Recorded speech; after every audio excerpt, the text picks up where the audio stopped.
As an ancient civilization, India has had a glorious past in every aspect of society, from arts and culture to spirituality to economically and militarily powerful kingdoms. Consequently, the name India or Bharat evokes global respect and admiration.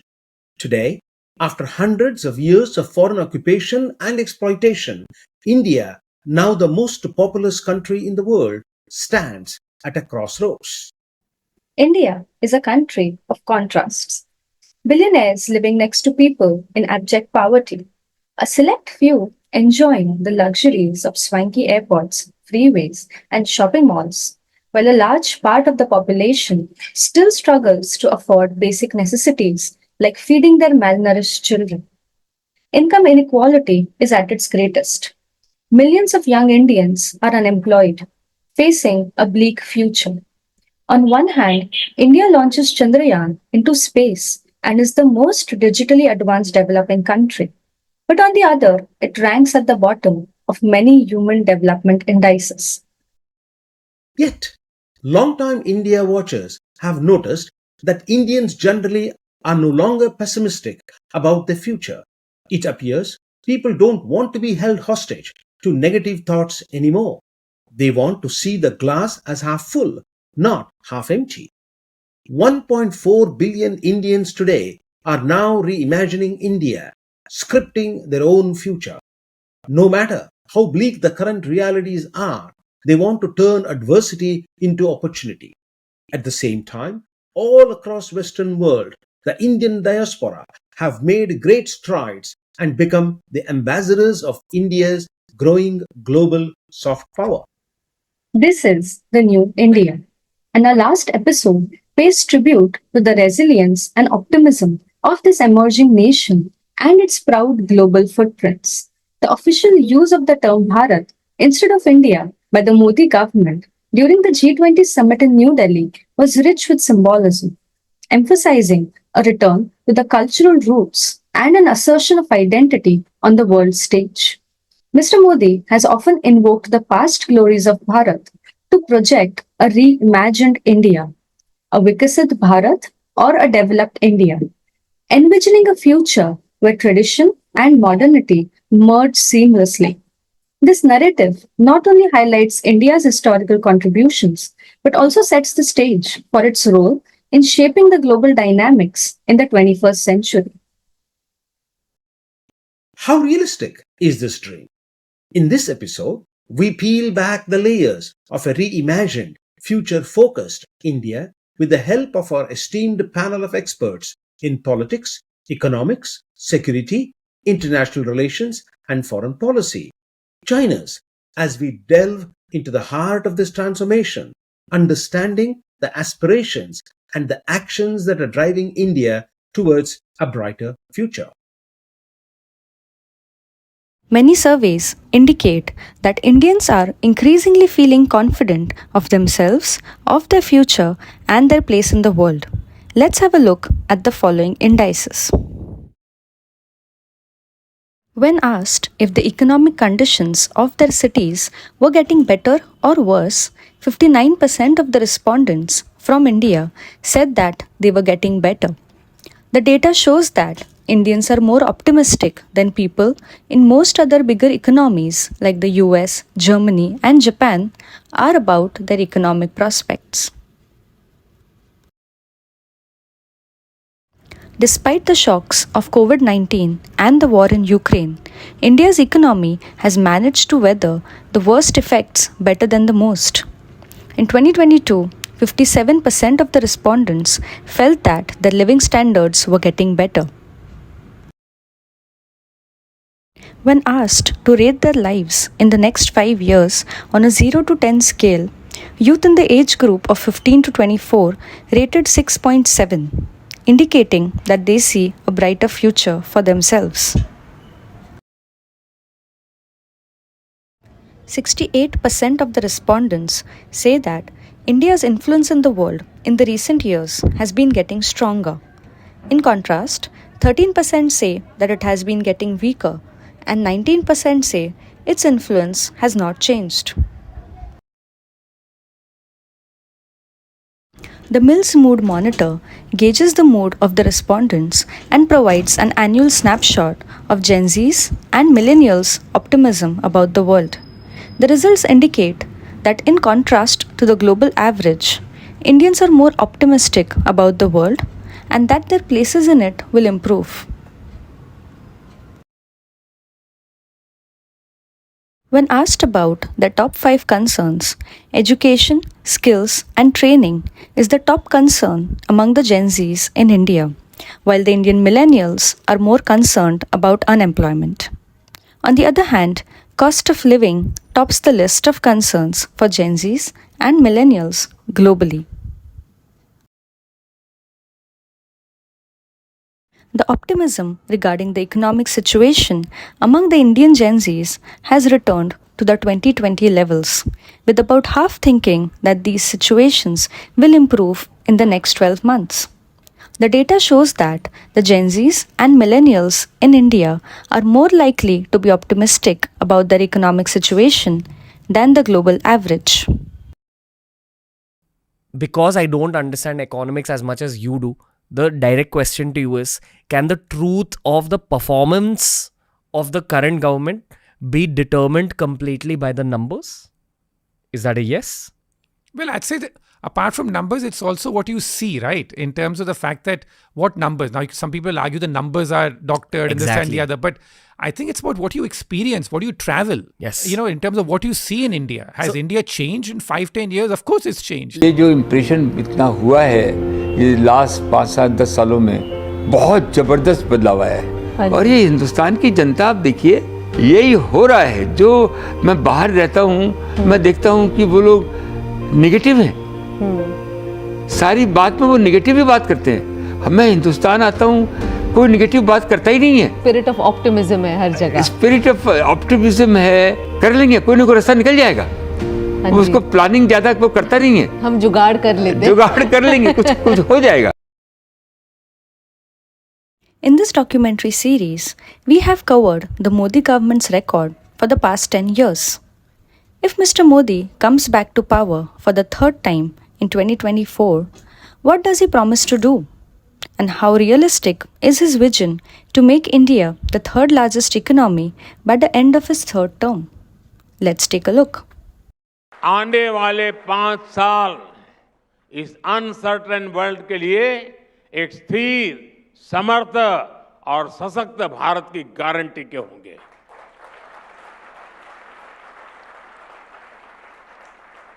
आने वाले 5 साल भारत के infrastructure को एक नई ऊंचाई देने वाले होंगे। आने वाले 5 साल भारतीय रेल के कायाकल्प के होंगे। आने वाले 5 साल बुलेट ट्रेन से लेकर वंदे भारत ट्रेन के विस्तार के होंगे। आने वाले 5 साल वाटरवे के अभूतपूर्व इस्तेमाल के होंगे। आने वाले 5 साल में आप भारत के डिफेंस एक्सपोर्ट को नया रिकॉर्ड बनाते देंगे।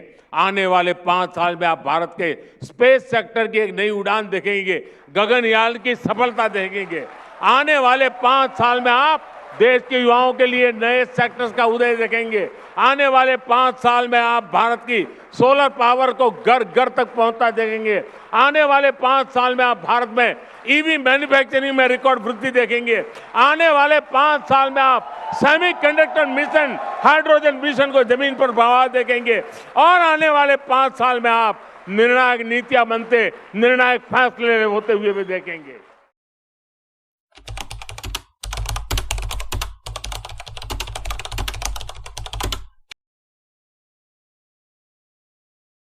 बहुत बड़े संकल्प लेकर के चलना होगा और वो बड़ा संकल्प है विकसित भारत। अब उससे कुछ कम नहीं होना चाहिए। On Independence Day, as India turns 75, Prime Minister Narendra Modi has set an ambitious target for the country. He has said that India should resolve to become a developed country in the next 25 years.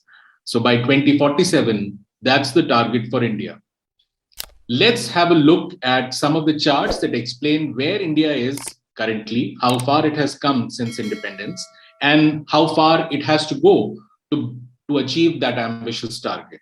And as you can see in the chart, India's map has GDP has increased a lot from where we started off, We are around $2.5 trillion economy.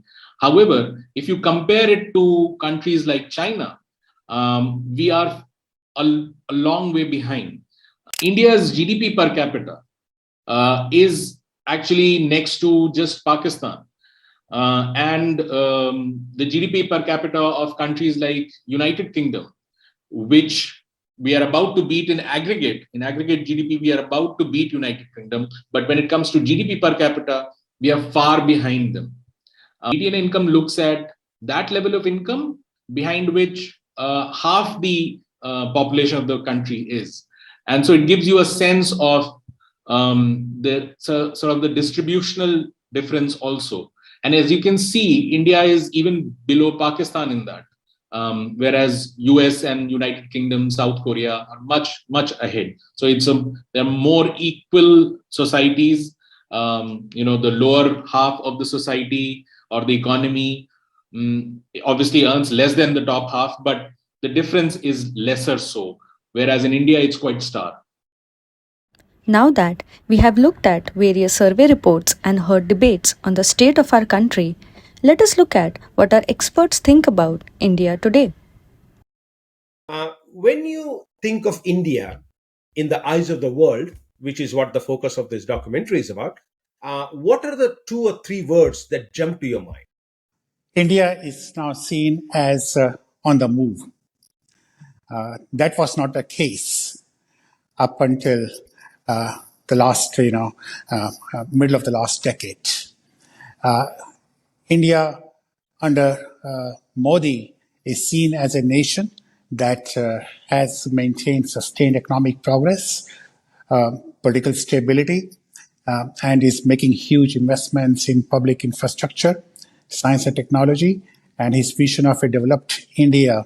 All this seems to have changed world's view of India as a soft, weak, and backward state to a dynamic power on the move. What comes to your mind is that this is a rising power, still a very small power, still a very poor country, but a rising power in technological terms, in terms of its ability to impact the rest of the world, the ability to act as a counter to China as far as the West is concerned. So there are strategic and economic angles to it, especially if you look forward. If you see that India is on a path, is currently the fastest growing major economy, and if you say, where is it going to be 30, 40 years ago, that begins to look like an impressive thing to look forward. A poor country, but population of 1.4 billion. And just as China was a poor country with the same kind of population, which in effect has become superpower today. So there is speculation that India too will reach the same position some decades hence, not tomorrow, day after. Autonomous in its decision making, reaching out to the world, and leveraging economic growth. Clearly, that India matters much more than it used to matter in the past. It's very clear. One is that it is a country that is stable, that is resilient, that has met with all the challenges that the world has been facing effectively and competently. It is a rising economic power.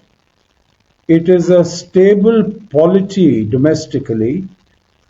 And this is a country where democracy has delivered and continues to deliver. Huge, diverse, and progressing. Progress, given just how far India has come in relatively little time in terms of its place in the world. Influence, this is a country that has seen its clout and its leverage increase in a big way, again, over a relatively small amount of time. And another word that jumps out, I mean, there's so many, but another word that jumps out immediately is fast. which may seem like a very generic term to use here, but it seems that things have been happening in India so quickly. Again, looking at this in the context of its role on the global stage, that its economy is moving places at a very rapid speed. It's one of the fastest growing economies in the world. The population is growing fairly rapidly. Construction, development, urbanization, things are just happening really quickly. Great potential, dynamic, but also with some problems. The two or three words, one could say rising, confident, confronting. I think they basically sum up, looking at India from outside. I would say glorious, uncompromising with senseless optimism. And I think the first word that comes to mind is Amrit Kal. So that this is very much a critical period for India. Another word that comes to mind is that India is in a geopolitical sweet spot, that India is in a period of strategic opportunity. And this has, I think, very much been driven by its recent developments as India being the world's fastest growing major economy, on course to become the world's third largest economy by the end of this decade, world's largest population, demographic dividend from its G20 presidency to its space program, to its bid to host the 2036 Olympics. The country has very much been in the spotlight. And I think this has been further fueled by a favorable political and geopolitical environment, with the slowdown in the Chinese economy, India being a potential beneficiary of tensions in the US-China relationship, and an investor-friendly government in New Delhi that has a strong mandate.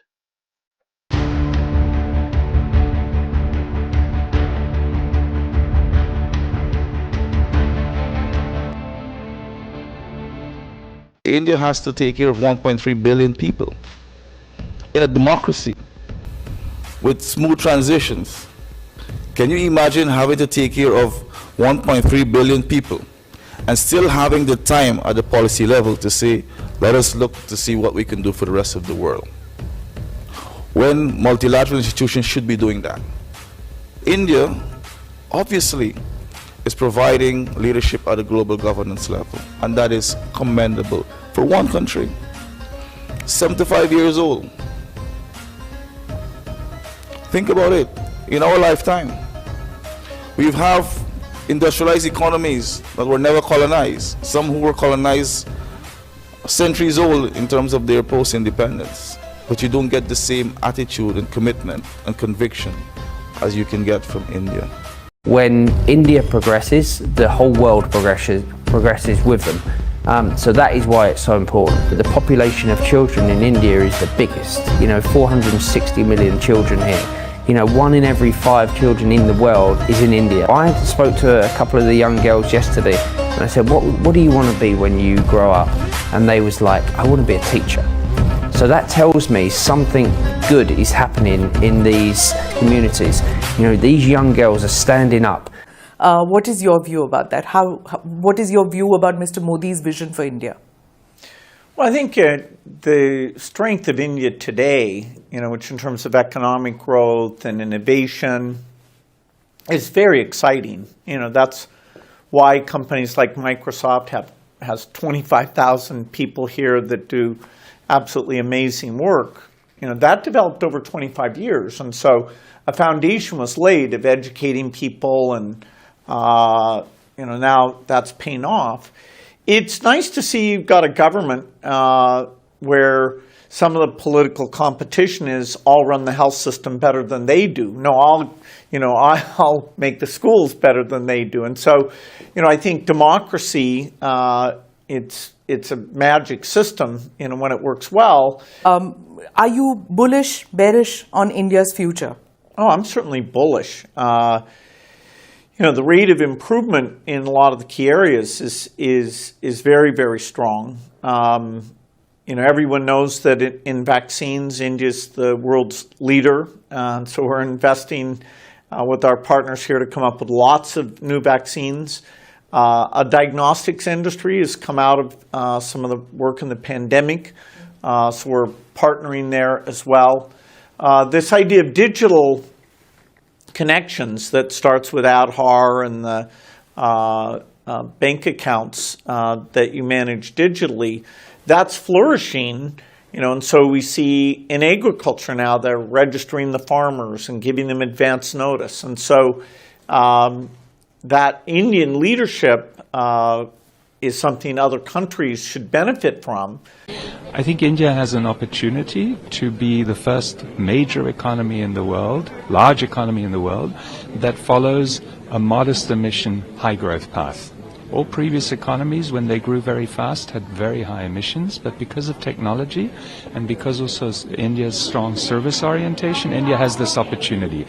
That's an opportunity we all need to help India realize. That has to do with making the financing available, making the technologies available, but India has a lot of domestic innovation capacity, strong capital markets, so in partnership, I'm optimistic that India will get there. Where is India in your book? I mean, you talk China, United States, and there is a huge country with tremendous wealth. Where is India? India is the country, from all of the statistics using 10-year growth rates and also just what's apparent, India will have probably the greatest growth rate, the fastest growth rate economically, have the greatest transformation.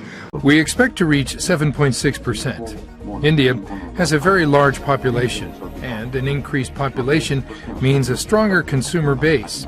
In addition, I think the current growth in investment will also play a big factor.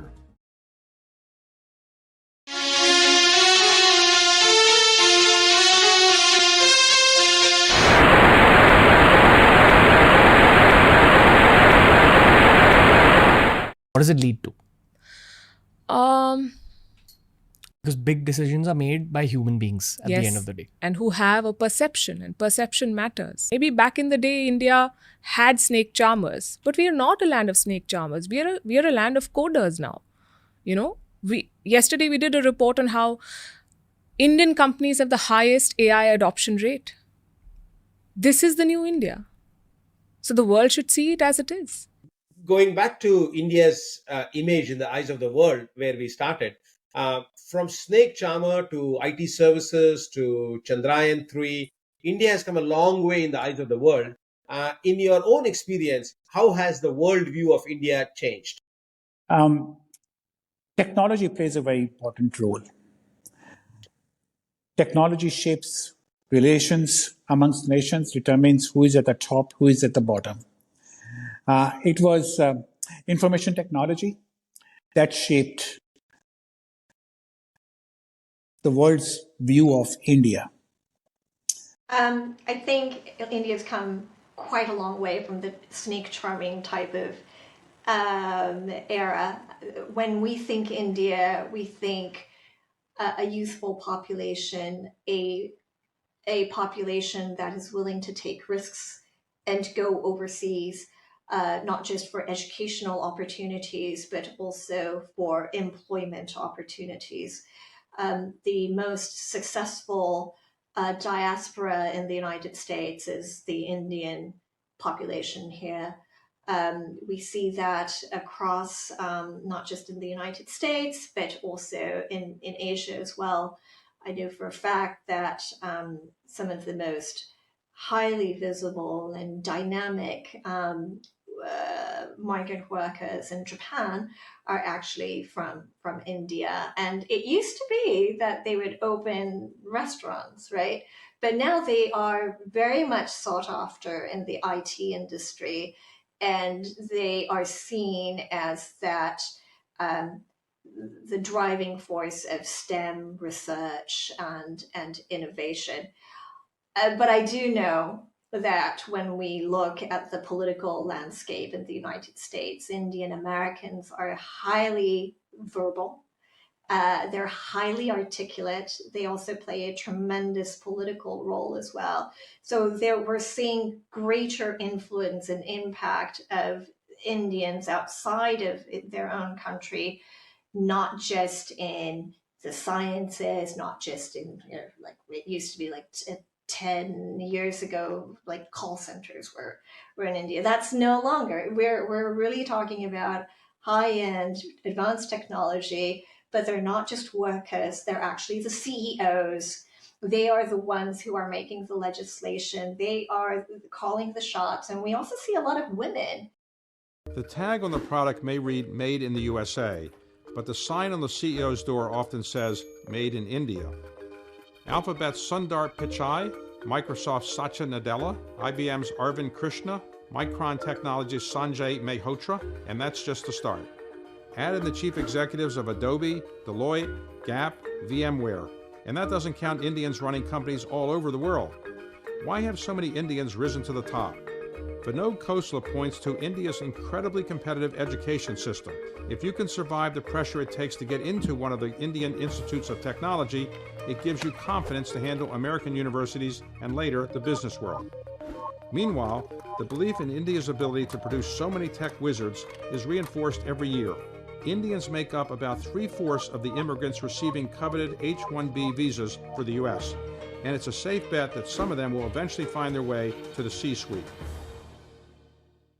Indian women doing well. And I think that is also very inspirational for a lot of women across Asia, because there aren't a lot of Asian female corporate executives or political leaders. I think one would have to add that there was individual technological feats like India landing, the moon landing. Russia and India had two moon landings days after one another. The Russian thing crashed, India landed successfully. I mean, the notion, therefore, that India is competing with the former superpower, I think that again is something that goes home, that yes, poor country, but technologically, it has now become a power to reckon with.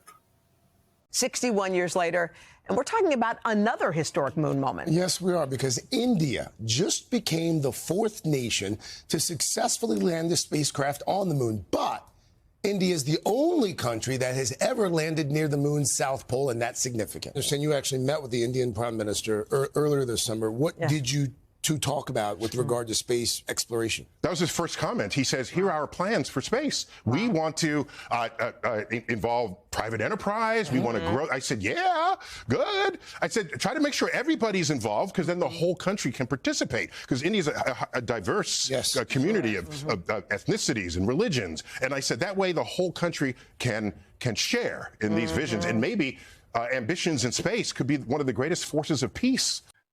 Well, what you said was absolutely accurate, that India's image has changed. And for the most part, it has changed for the better, that it is now a country that is solid technically, that its people go to Europe, to the United States, and become engineers and doctors and scientists over there. In fact, if one looks at the faculty of US universities, at the top levels, you will find Indians over there. No Pakistanis, unfortunately. And so all that is hugely positive for India.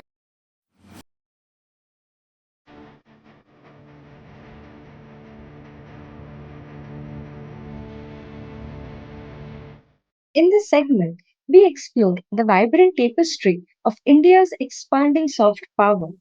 The remarkable influence of the Indian diaspora intersects with the nation's rich cultural heritage and technological prowess. The Indian diaspora has earned a reputation as ideal citizens globally, contributing significantly to the societies that they inhabit. From Silicon Valley to the corridors of power, the Indian diaspora displays exceptional leadership and dedication. Figures like Kamala Harris and Rishi Sunak, alongside tech giants like Sundar Pichai and Satya Nadella, highlight the global impact of the Indian talent. This cultural diplomacy extends further as Indian traditions like yoga and spirituality have garnered immense global appeal, with International Yoga Day celebrated worldwide. Today, Bollywood actors and Indian content creators enjoy substantial international popularity, reflecting the far-reaching influence of Indian cinema and media. This growing soft power, contrasting sharply with China's wolf diplomacy, signifies India's global image, fostering international goodwill and cultural appreciation. The Indian diaspora is one of the richest and most influential groups of the global community. This is especially true for America. More than 4 million Indian Americans live in the United States. They are considered to be a major vote bank. There is an Indian representation in every major American institution. As of today, 5 lawmakers of Indian origin in the US Congress are there. This is America's parliament.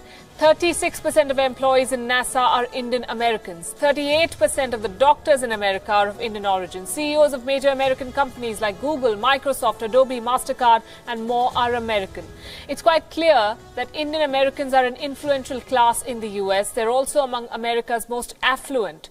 According to the Indian Ministry of External Affairs, 44 lakh Indians are living in the US. They contribute $2 trillion to the US economy.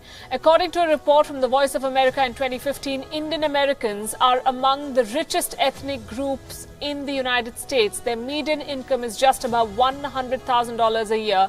For comparison's sake, the median income for all Americans is a little over $52,000. And people of Indian origin have built up this influence across the world. According to a UN report, India has the largest diaspora in the world. India was the leading country of origin of international migrants in 2019. 17.5 million Indians are living abroad at the moment. That's around 6% of the total number of international migrants. The highest number of them live in the UAE, 3.4 million, followed by the US, 2.7 million. Saudi Arabia is on number 3, 2.4 million Indians live in that country. How has the worldview of India changed, particularly in terms of its soft power? So I think in terms of its soft power, I think there's been a renewed effort by the government to promote India as a civilizational state. Part of this has been really focusing on India's soft power credentials, from yoga to Buddhism. I think there's been an effort to improve relations with the diaspora community. I think that's also been an important component of the soft power. India has the world's largest diaspora, 18 million strong. And I think there's been a renewed effort under the Modi government to reach out to these communities. Historically, I think India has held these communities to arm's length, but now we're seeing that these are people that can be a source of strength, that they can be cheerleaders for India. We saw the very warm reception that Prime Minister Modi has received from overseas Indian communities when he's traveled abroad.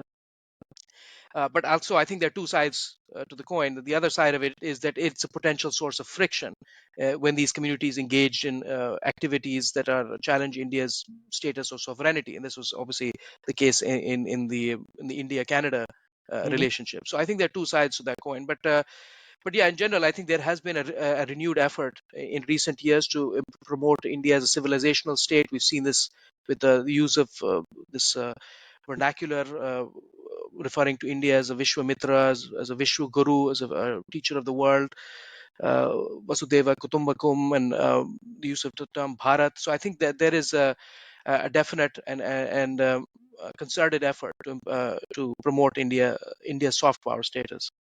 Every now and then, someone of Indian origin wins a position of power around the world. It happened earlier this year when Ajay Banga became head of the World Bank. It happened last year when Rishi Sunak became Prime Minister in Britain. It got me wondering, is the diaspora really that powerful? Or are these just one-off examples?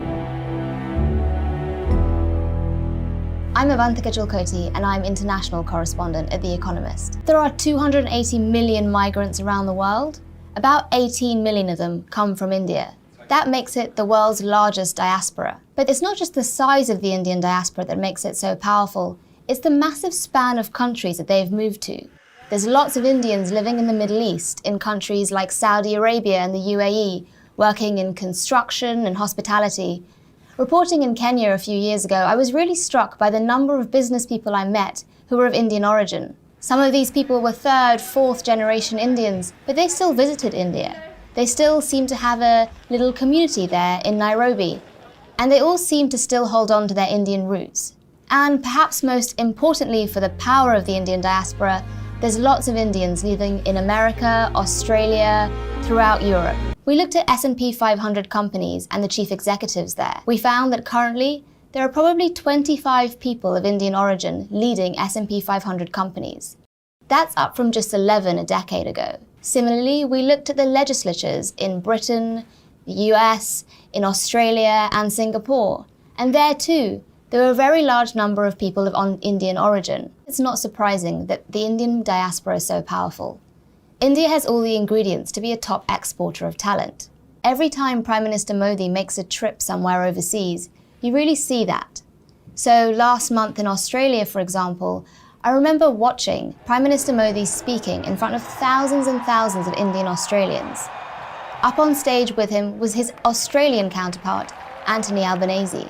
I said to my friend, the Prime Minister, before, the last time I saw someone on the stage here was Bruce Springsteen, and he didn't get the welcome that Prime Minister Modi has got. The Prime Minister from Australia was not going to miss his moment to speak in front of the Indian community there.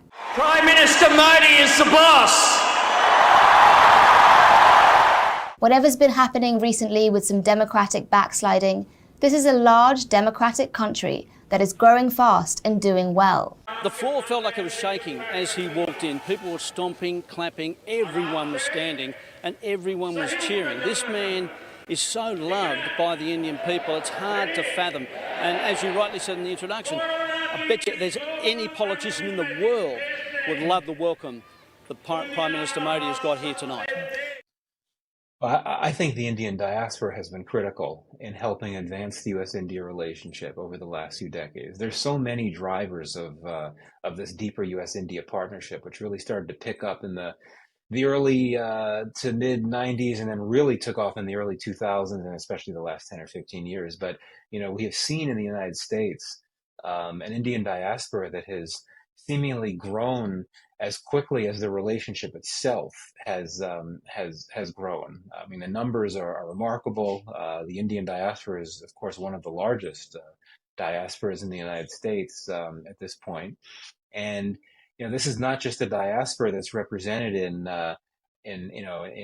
medicine or science or whatever the case may be. It's everywhere. I mean, it's present, and that includes politics and policy.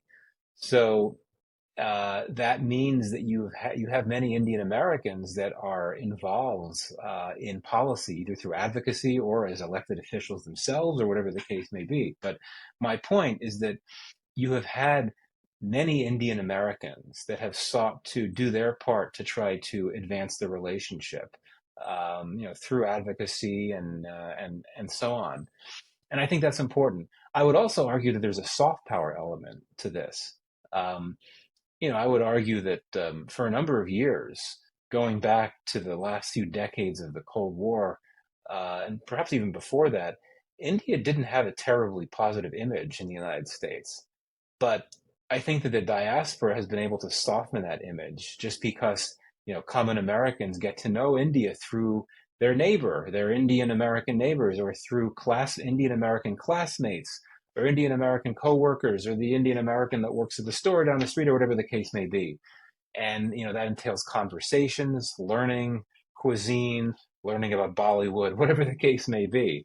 I don't want to sound too simplistic about it, but I think that is really critical. And, if you look at how the diaspora has grown so much and how prevalent it is across American society and culture and indeed politics as well, one can start to understand why U.S. perceptions of India have changed so much. I rise to this occasion to just appreciate my constituents, especially those who have immigrated from India. We have a very large portion of my community that's made up of almost 100,000 people who have immigrated directly from India. 1 out of every 5 doctors in my community is from India. They represent some of the best citizens we have in America, and we should make sure that we streamline the immigration process for those who have come here to obey the law, pay their taxes, and be the most creative and productive in society. Although they make up about 1% of American society, they pay about 6% of the taxes. They're amongst the top producers, and they do not cause problems. They follow laws. They don't have the problems that we see other people have when they come to the emergency room for overdoses and depression, anxiety, because they're the most productive, most family-oriented, and the best of what represents American citizens. God bless my Indian constituents.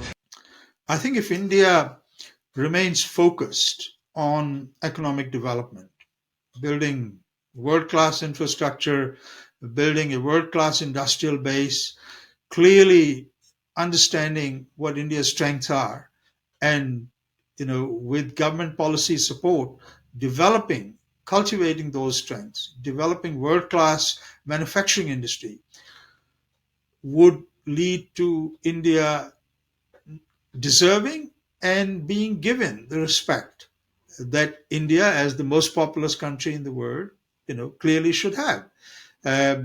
India has talent.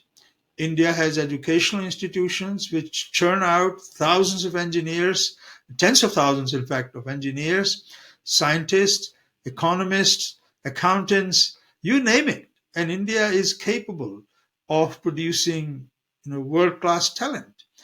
And Indian talent is also welcome all over the world because Indian talent assimilates much faster than talent from many other countries, largely because of India's open culture, India's open political system, because of India's history as a country at the crossroads of international exchange. So Indian talent generally does well. English language is also a factor, of course. The fact that most of India's engineers and doctors and other professionals are fluent in English and are able to operate in different parts of the world fairly easily. That also helps. It may be a colonial heritage, but it certainly does India no harm. It certainly gives India an advantage on international stage, on the world stage. So I think India's got everything going for it. India has got a favorable international climate. It's got one of the fastest growing, economies in the world. It has a young population, a youthful population, who is very aspirational. India should continue to grow at, the current rate of 7.4%. It could be accelerated even to 8 or 9%. And if India can maintain that growth rate over the next 15, 20 years, then I think there's no doubt that India will be one of the biggest economies in the world. India will have a much higher standard of living. India's infrastructure will be in a much better position. So overall, the outlook of India is very positive. And I don't think it is just because of any one leader or any one government. I think India is in the right spot now. And even if there were to be a change of government, as I've said, it's unlikely that this year's elections will lead to a change. But even if there were a change, I think India is set up quite well. Okay, let me put it this way. I don't think that soft power is something new that has come in. Soft power has always been there, right? Yoga has always been popular around the world. Bollywood has always been popular around the world. Indian classical music, Indian classical dances, they've always been popular. I think the manner in which India is projecting it today, I think that is what has changed. So I think India's attractiveness as an economy, as a market, as an investor, that is growing. So I think people have started looking at India with much greater care and attention. Secondly, I think India has become much more confident, less defensive, less apologetic about what it is in terms of what you mentioned about yoga and the whole idea and the principles of Vasudhaiva Kutumbakam, and what we now say it with much greater conviction, confidence and pride.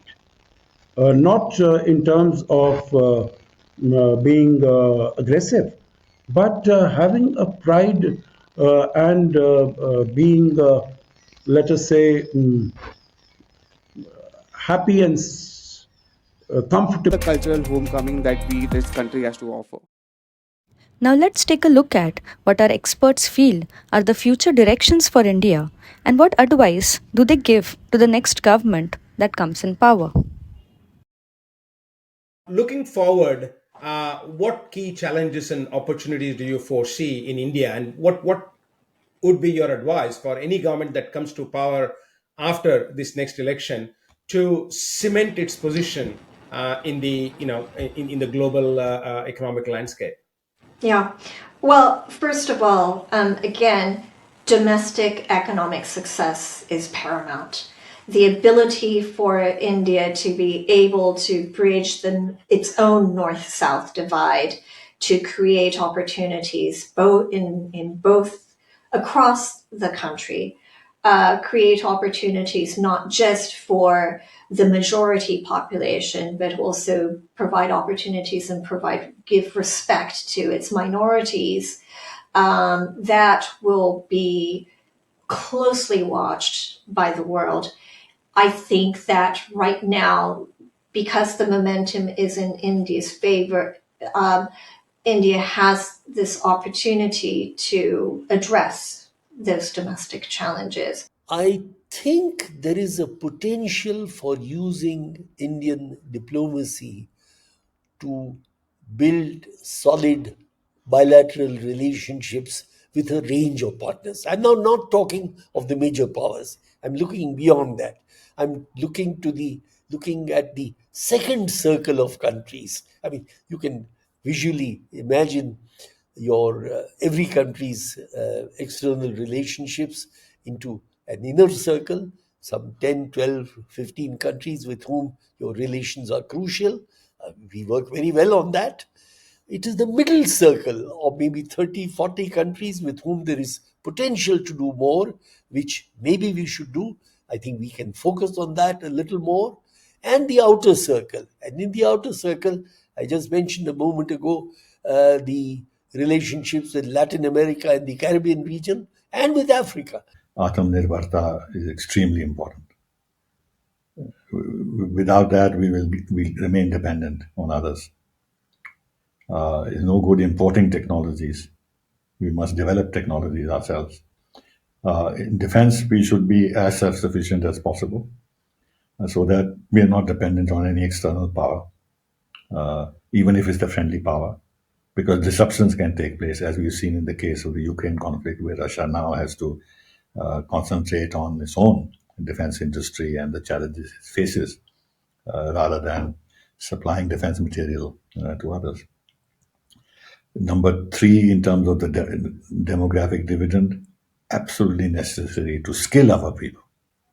We should also focus a lot on technology. I'm very glad that Tata and the SMC are agreed to develop a semiconductor facility in India, chips technology. That's very vital because tomorrow the power equation of countries will depend on their technological advance. And we must make sure that we remain ahead of the curve. Or at least on climate change, we'll be subject to a lot of pressure. And therefore, we have to quickly move towards renewable energy as quickly as we can to withstand these pressures because we are being singled out as a big contributor to global warming, which is actually not the case, but this is the kind of pressure that is being... It would be the same advice to any government in the world. Be fair to all your peoples. Don't look at their race, religion, color, whatever. Establish good relations with your neighbors. Don't spend money on armaments. Spend money on uplifting your people. Spend money on research. Spend money on how to save the environment, because those are the real challenges and those are what will make a country prosperous and good in the eyes of the world and, most importantly, in the eyes of its own citizens. Okay, the way I look at it, Mohan, is that whatever, the past experiences, whatever now, as far as our most consequential partnership is with the United States. And we have to manage that. We have to work on that. And I think it's a mutual, for both the countries, it is something similar, because if you hear voices coming out from the White House, Kurt Campbell, Antony Blinken, even Mr. Biden himself, they have said that the most important, most significant relationship for the United States is India. But then, of course, if there are other aspects as far as intelligence is concerned, as far as equipment is concerned, as we did get when Galwan was happening around that, after that, whether we got Chinook, whether we got Apache, whether we got Rafael and all that. So I think as far as self-reliance, Atmanirbharta, that is of course something that we need to work on. But of course, for external balancing, it is the United States, it is the Quad. I think these are essential elements. So I think there's a couple of issues that I would think. I think first and foremost, it needs to follow through on its reform agenda. As I mentioned, these issues of agriculture, labor, land acquisition, focusing on skills development, employment generation. I think India trying to live up to its manufacturing potential. I think that will be one key issue that it needs to focus on. The second is operationalizing its foreign policy initiatives. The West has shown itself to be eager to work with India in the global South, and we very much saw this during the G20 presidency, when there was a lot of emphasis placed on the issue of digital public infrastructure as a means of improving digital inclusion, improving welfare disbursements, empowering citizens that previously lacked health access to formal healthcare or education or banking systems. So I think, but these initiatives very much remain in their infancy. And in many parts of the global South, China remains the only game in town. So I think India still needs to, there's still a gap between the rhetoric and the reality. And then I think finally, India's ability to really stand up to China, it doesn't just rest on its material capabilities, it also rests on its ideas. And this includes the idea of India as the world's largest democracy, and that the idea that it offers a more benign worldview than China. But I think, given concerns or some concerns about democratic backsliding or India becoming an illiberal democracy, this could weaken that narrative. So I think that's also an area that needs some degree of focus. This brings us to the end of the documentary series. Hope you enjoyed all the episodes, the full interviews, and the mini videos in this series. As a new content creator on YouTube, this journey has been amazing. After spending 25 years as a university academic, I turned a new leaf with this production and became a student of a new art all over again. It felt as exhilarating and nerve-wracking as when I wrote my debut novel, Trishanku, which I published worldwide on Amazon. Despite my modest expectations, within just 2 months of uploading content, we have surpassed 50,000 views and gained 500 plus subscribers. Thank you, viewers, for your support and encouragement. Our team was fortunate to collaborate with 13 experts from around the world whose insights are the cornerstone of our content. They are the true heroes of this series. A special thanks to Shweta Shah for her dedication to the project, as well as to Mir and Iqbal from the post-production team. Glass Half Full Media looks forward to bringing many more exciting digital content in the near future. Subscribe to our channel and join us on a journey where the glass is not just half full, it's bubbly with edutainment excellence, inspiration, and insights to keep you engaged and informed. Together, let's explore the possibilities in every pixel with Glass Half Full Media.